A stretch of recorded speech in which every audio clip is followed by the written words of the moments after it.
Oh, hey home bakers, it's Jack here at Bake with Jack Towers, bringing you Bread SOS episode 5.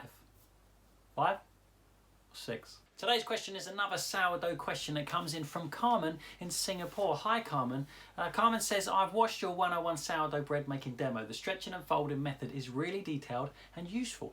Thank you very much. I've tried baking and I have some questions on my final product.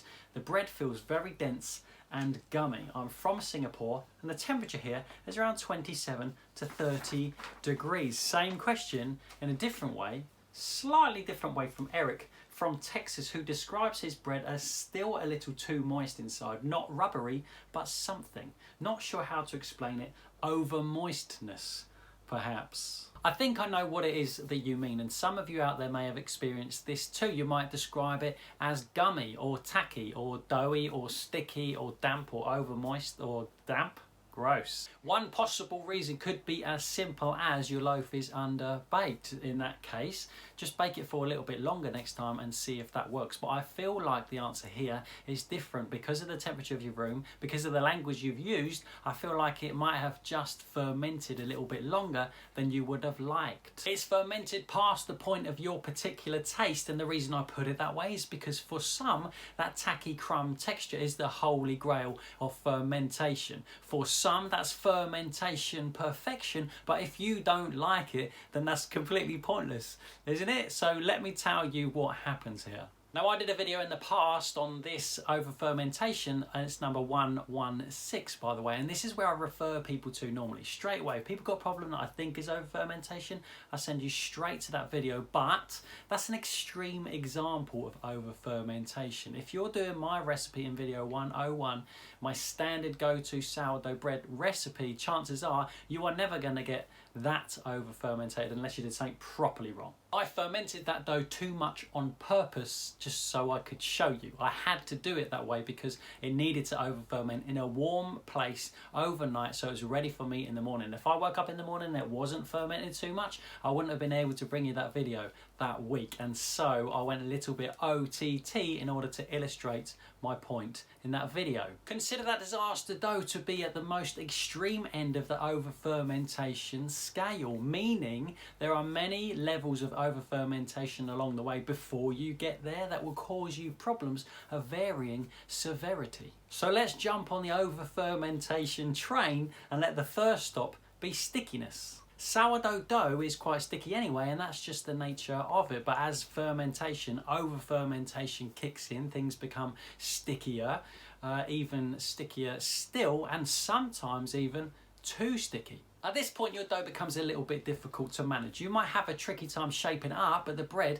should be okay. It might even have a bit of possibly pleasant tackiness to the crumb, depending on your personal preference, but that might already be a little bit too much tackiness for you, and that's okay. Next on our journey, things start to get fragile. The dough becomes delicate. It's no longer able to hold the gas it's producing. It will lose some of its elasticity, its structure. It will sag as you try and bake it. When you tip it out of the basket, it will likely spread seemingly uncontrollably. The final bread won't be overly puffy, and it will be really quite sticky and a little bit dense inside, bringing us to the next stage of fermentation that I like to call the scrambled egg stage.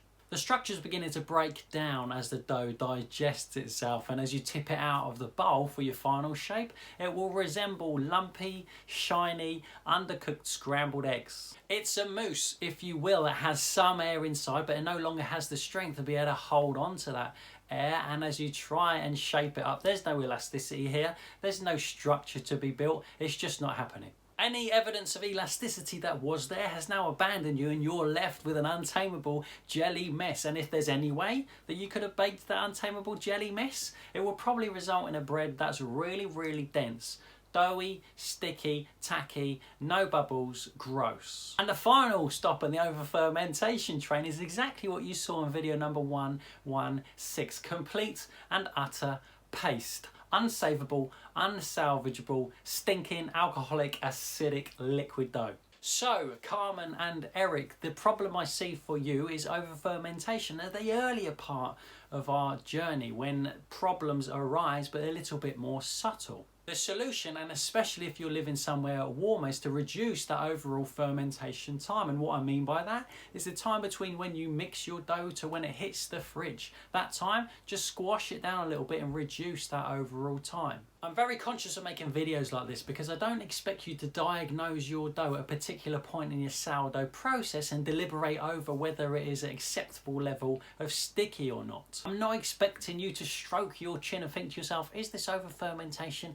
or is this normal levels of sourdough stickiness, and then make a wild blind stab in the already dark as to what on earth you should do next based on your flappy, flustered and floundering diagnosis. I don't want that for you. All knowledge and expertise will come to you naturally with experience, loosely translated as time and practice. That's how you learn, that's how you fail, and that's how you triumph, and that's all part of the game. But I hope this video has given you a little sneaky peek, backdoor look into what might be going on in your dough, so that you can change it and do something different next time to continue your upward journey to the peak of sourdough greatness, whatever that looks like for you. Anyway, thank you so much for being here. I hope this video has helped you out. My life has changed quite a lot in the last few weeks, possibly more than some, but I know for sure much less than others. I've lost my way, I'm finding my feet, I'm losing my way again, I'm back to the drawing board, but I hope that whatever shape or form my content comes to you in,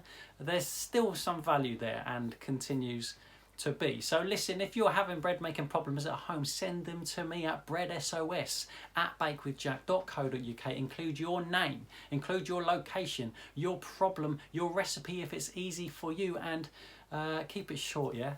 Because there's loads. I'll see you next week. Bye bye. And there it is. Thanks so much for stopping by for your weekly bread making video. I hope you enjoyed it. Don't forget, you can sign up and get all my content of the week in your inbox every single Thursday morning. Click the link for your free Home Bakers Bulletin in the comments underneath this video. See you next week.